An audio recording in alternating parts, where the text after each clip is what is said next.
৩৫ বছর আগে ৫টি কথা বলেছিলেন, বর্তমান সময়ে একদম হুবহুব কথাগুলা মিলে গেছে এবং সত্য হয়ে গেছে। লাস্ট নাম্বারটা হচ্ছে সবচেয়ে আকর্ষণীয়।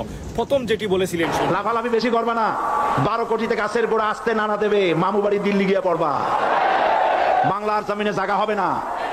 নাম্বার 2, স্বৈরাচারীরা তার পতনের সমস্ত ছিদ্র বন্ধ করে, কিন্তু একটা ছিদ্র বন্ধ করতে পারে না, মনের ভুলে সেই ছিদ্রটা থেকেই যায়, যেই ছিদ্র দিয়ে আসলে তার পতনটা হবে।